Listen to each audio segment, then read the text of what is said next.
हर हर महादेव। हर हर माता की गौ माता की जय। गौ माता की जय। गौ हत्या बंद करो, बंद करो, बंद करो, गौ हत्या बंद करो, बंद करो, बंद करो। गौ माता को राष्ट्र माता का दर्जा दो, दर्जा दो, दर्जा दो, दर्जा दो, दर्जा दो, दर्जा दो, दर्जा। हर महादेव।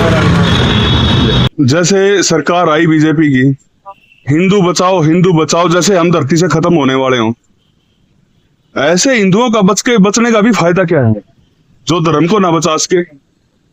अगर हिंदुओं को बचाना है, ये स्टेटमेंट नहीं होनी चाहिए। हिंदुत्व को बचाना है, अपने अंदर सनातन को उजागर करना है।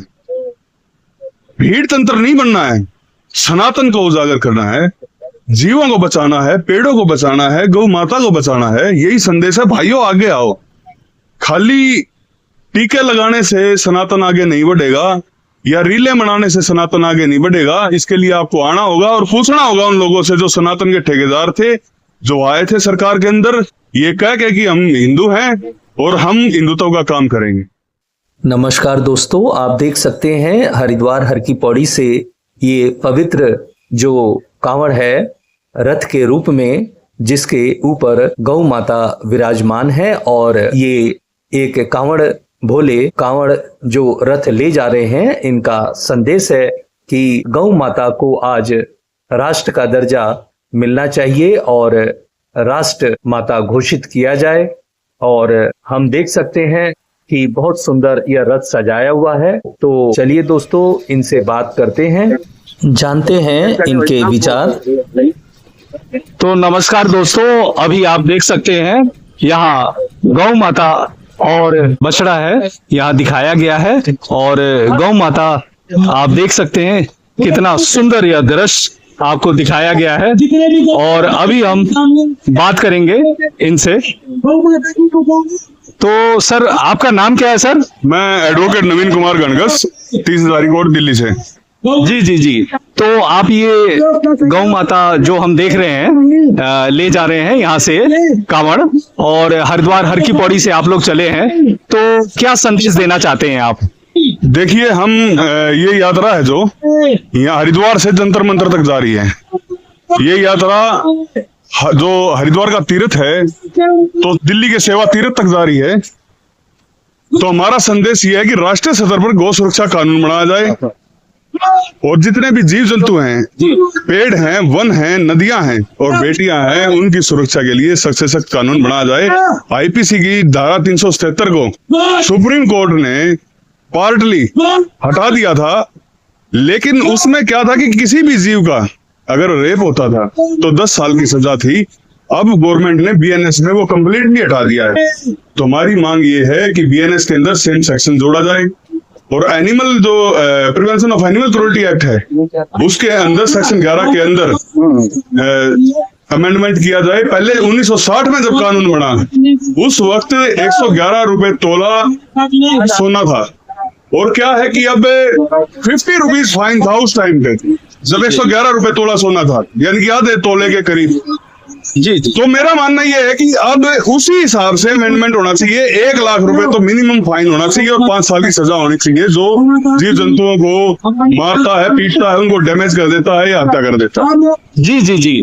तो जैसे आप ये कांवड़ लेकर निकल रहे हैं और जन जन को संदेश भी दिया जा रहा है, तो ऐसा कांवड़ आप में भी पहले भी ले गए हैं आप लोग? हाँ, मैं एक लास्ट ईयर कावड़ लेके गया था, तो पीएमओ के करीब पुलिस ने हमारी कावड़ रोक ली थी। तो उन्होंने कहा था कि विद परमिशन नहीं आए हो आप।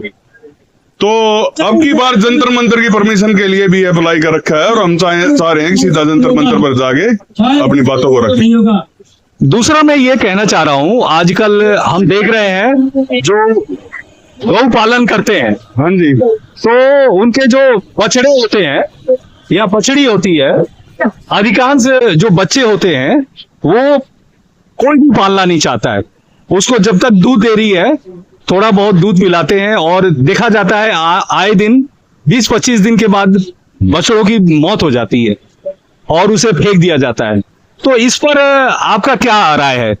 राय ये है कि हमने सिर्फ शोषण करने के साधन ढूंढ रखे हैं।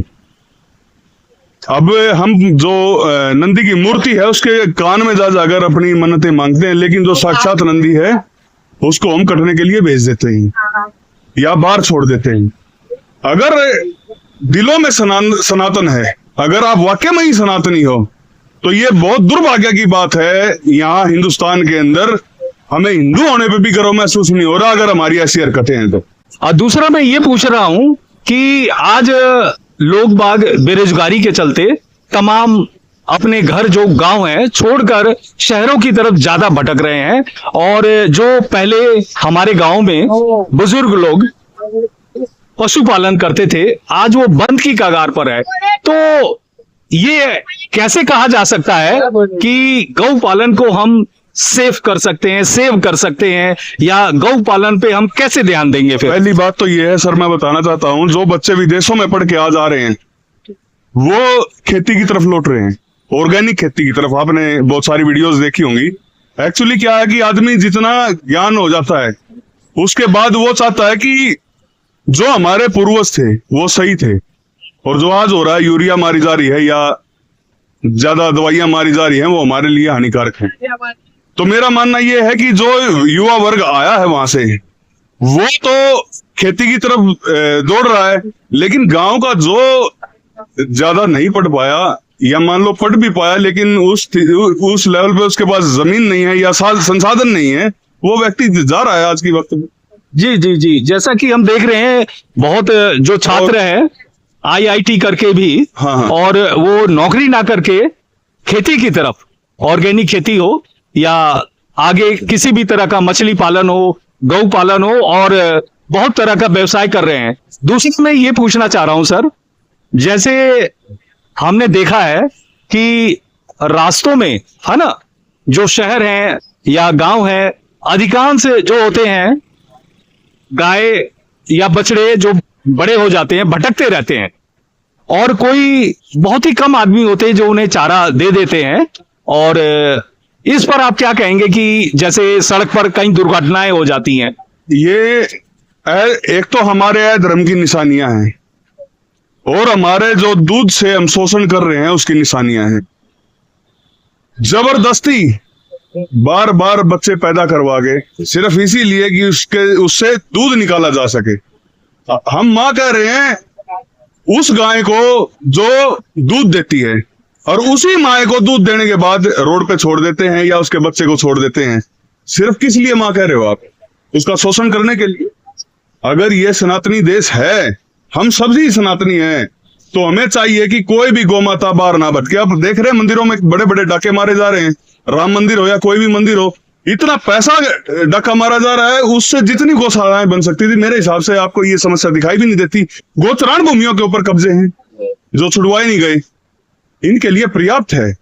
लेकिन आदमी अपनी भूख के कारण जबरदस्ती बच्चे पे बच्चे पैदा करवा रहा है, सिर्फ इसलिए ताकि दूध मिल सके। जैसे आज हर तरफ ये बिजनेस एक बन गया है, क्योंकि हर व्यक्ति को आज घरों में दूध की जरूरत है, और दूध से कई घरों में बनते हैं खाने पीने के लिए। तो एक व्यवसाय टाइप का भी बहुत ज्यादा हो गया है, और जो इनके ऊपर हम देखते हैं कि बहुत ज्यादा ही इस पर क्रूरता हो रहा है। तो दूसरा हम आपसे पूछना चाहेंगे कि आप अभी यहाँ से प्रस्थान करेंगे तो कितने दिन में आप जंतर मंतर की तरफ पहुंच जाएंगे? हम 10 तारीख के करीब जंतर मंतर पर होंगे। हमारा तो यही है कि 10 तारीख को हम जंतर मंतर पे हों, जंतर मंतर पहुंच जाएंगे। हाँ तो आपका वहां जाकर क्या रहेगा मांग सरकार से? हमारी मांग ये है कि हम हरिद्वार के तीर्थ से, हर की पौड़ी जो तीर्थ स्थान है, तीर्थ का मतलब है घाट, जहां से व्यक्ति इस जीवन से पार लगता है, भव सागर को पार करता है।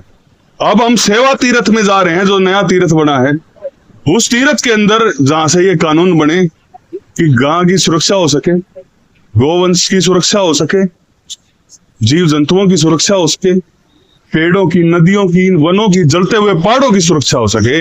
इसके लिए आप ज्यादा से ज्यादा सख्त कदम उठाएं, अपराधियों को पकड़ने के लिए उनकी सजा को बढ़ाएं, ज्यादा से ज्यादा फाइन लगाएं। ऐसे कानून बनने चाहिए, ये मांग है हमारी प्रधानमंत्री जी से। और वो हम इस जल को स्वीकार करके सेवा तीर्थ के अंदर जो भी शिवलिंग हो, जब तीर्थ बना है तो मंदिर भी होगा, वो शिवलिंग पे अभिषेक करके ये कसम खाएं कि ये मैं कानून ले आऊंगा। हम आशा करते हैं कि गौ माता को राष्ट्र माता घोषित जल्द से जल्द सरकार को करना चाहिए, और जो पशुओं पे क्रूरता हो रही है, जो आज हर जो व्यवसायी है जो पालन कर रहा है वो बहुत ज्यादा क्रूरता हो रही है, तो उसे भी रोकने की जरूरत है। जो गाय के बछड़े होते हैं उनको कुछ दिन जीवित रहते हैं, इसके बाद वो मर जाते हैं, क्योंकि ना तो उनका दूध दिया जाता है, ना उनको खाने की कुछ दी जाती है। उन्हें पता है ये बेकार है और ना हम इसका यूज कर सकते हैं, तो वो मरने दिया जाता है। और आज बछड़ों के ऊपर मैं खास तौर से देख रहा हूं बहुत शोषण हो रहा है, गाय पे तो हो ही रहा है। और लास्ट में मैं आपसे यही पूछूंगा, आप क्या मैसेज अपनी तरफ से आप देना चाहते हैं? आप हरिद्वार मुख्य मार्ग से आप जा रहे हैं और हर की पौड़ी से निकले हैं आप, और आप क्या आपका मैसेज है जो एक बार हमें बता दीजिए। मैं तो ये कह रहा हूं कि हम, जैसे सरकार आई बीजेपी की, हिंदू बचाओ जैसे हम धरती से खत्म होने वाले हों, ऐसे हिंदुओं का बचने का भी फायदा क्या है जो धर्म को ना बचा सके। अगर हिंदुओं को बचाना है, ये स्टेटमेंट नहीं होनी चाहिए, हिंदुत्व को बचाना है, अपने अंदर सनातन को उजागर करना है, भीड़ तंत्र नहीं बनना है, सनातन को उजागर करना है, जीवों को बचाना है, पेड़ों को बचाना है, गौ माता को बचाना है। यही संदेश है भाइयों, आगे आओ। खाली टीके लगाने से सनातन आगे नहीं बढ़ेगा या रीले मनाने से सनातन आगे नहीं बढ़ेगा। इसके लिए आपको आना होगा और पूछना होगा उन लोगों से जो सनातन के ठेकेदार थे, जो आए थे सरकार के अंदर, ये कह के कि हम हिंदू हैं और हम हिंदुत्व का काम करेंगे। जी जी जी, आपका बहुत बहुत धन्यवाद। हर हर महादेव। हर हर माता की, गौ माता की जय। गौ माता की जय। गौ हत्या बंद करो, बंद करो, बंद करो, गौ हत्या बंद करो, बंद करो, बंद करो। गौ माता को राष्ट्र माता का दर्जा दो, दर्जा दो, दर्जा दो, दर्जा दो, दर्जा दो, दर्जा दो, हर महादेव।